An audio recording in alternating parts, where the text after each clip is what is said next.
Welcome, dear friends. Religion is for man, and man is not for religion. So, this dictum has been very often displayed in Doordarshan some time back. The reason behind it is this: ours is a secular country, and the aim of that secular country is the establishment of social integrity, national integrity. That is the main aim, and because of that, this secularism has been inducted in our Indian constitution long time back itself. So, religion is for man. The meaning is that religion purpose is for the development, upliftment of man in all spheres of life. That is the meaning. And the second line is man is not for religion. So man need not strive very hard for the development of religion, propagation of religion and all that. Not necessary. This is what the dictum says. If there are so many religions, all religions are not the same. Just like all rivers will join the ocean. In the same way, all religions will aim at something, some sublime thing. And if there are so many religions, well and good. Because we can learn so many good, valuable things from each and every religion. This is what Vivekananda says. He says that if there are so many religions, yes, very good. Because from each and every religion we will get some valuable thing. For example, in Hinduism, the great quality of Hinduism is that religious toleration and forgiveness. And the great quality in Christianity is love and sympathy and forgiveness at the same time. Kshama.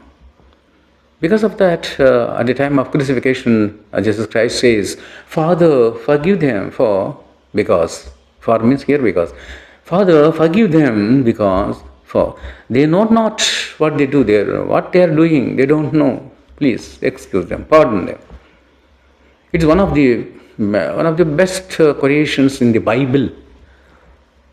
And in Islamic currency, the great quality from Islamic religion is universal brotherhood, and the same fraternity we will find in our Indian constitution also. Buddhism, for example, has principles of life, it shows. That is the great quality. Like that, different great qualities in each and every religion, Sikhs and Jains also. Instead of idol worship, they worship the soul. They visualize the divinity through soul darshan.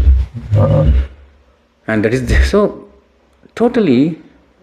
The long and short of the matter, that is the religion, is as Sarvepal Radhakrishna says in his valuable book, Science and Religion. Religion is nothing but the way of life, a very good way of life, and you will have to check yourself all the times. Very good interpretation he has given there. And Rabindranath Tagore, what he says in his valuable book, that is the religion of man. So the ultimate aim of man regarding religion is he is to establish the religion of humanity. That should be the goal, and that should be the aim of religion of man or religion of humanity, we can say. It's a very great book, Religion of Man, written by Rabindranath Tagore. So the main important thing here is one should not be, if you are really following this religion of humanity, definitely nobody will have this religious lunatism. What is religious lunatism? You have to blow your own religion. There is nothing wrong in it, but you should not criticize other religion. You should not find fault with other religion. Religious conflict should not be there. That is the thing. Recently, one case occurred in the court of Allahabad, High Court, where one church priest, in his prayer hall, he was giving some speech, and in the course of discourse, what has happened, he has said one thing, that is, Christianity is the only true religion. It is the only true religion, he said, that's all. And other people belonging to other religions, they bombarded him like anything and filed a petition in the court of law under section 295A of IPC and 196 BNS and all, so many sections, filed a petition in the court. It went on in Allahabad High Court for some time, and finally it reached Supreme Court of India, because the priest has approached the Supreme Court of India. He appealed. There the Supreme Court said very clearly, see, he has applauded his own religion. Is there anything wrong in it? He wanted to appreciate. And he keeps his religion in high estimation, nothing wrong in it, and he has not criticized other religions. That is the thing. So anyway, the court has issued some stay orders. Of course, in his favor. We have to think like that. It's very good stay order. So here the matter to be noted is that everybody will have their own way of life. See, Buddhists, their way of religion, their way of life is formation of some principles of life, how to lead our life, what are the principles to be followed. That is their religion. Yes, just principles, good principles of life, austeric principles of life. That is their religion. And Mother Teresa, she wants to just do service, even for dreadful diseases. She has served a lot. That is her religion, service. And Nilofer, in Nilofer, she belonged to a very rich family. Of course, from a humble family she came, and she rose to an occasion. She belonged to that Nizam family. Daughter-in-law there for Nizam. She requested, she was very much moved by one poor woman who died at the time of delivery because she could not meet the medical expenses. Nilofer was very much moved.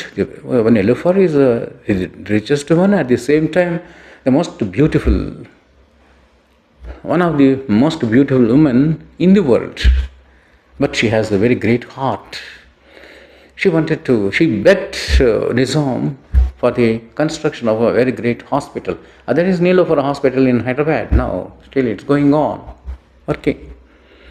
Rabindranath Tagore, he has established one Vishwa Bharati to impart very sound education, very good education to the people. And that is his religion. So Nilofer's religion is a service in terms of health, and Tagore in terms of education. He has rendered a wonderful service, that is his religion. And that's why Swami Vivekananda says, in all his speeches, no religious oriented, spiritual oriented, he says. So truly religious person will be a spiritual. That means he will be aiming at the religion of humanity. Because God is one. And the experience of God is also one. This is what a great philosopher says. Now here I would like to conclude with Rabindranath Tagore's one small play, drama, that is the Sannyasi, the hero of the novel. He is a sannyasi, he has no special name. Sannyasi because he was leading his life as a sannyasi. This man, a middle-aged person, was living in some area, always doing his japam, meditation on that, worshipping God, actually some highly religious person, religious-minded man.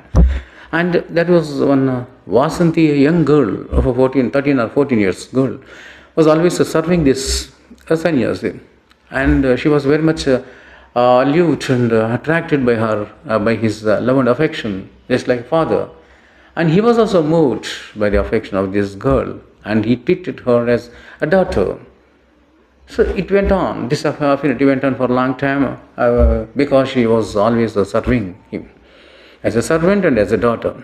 She was actually parentless.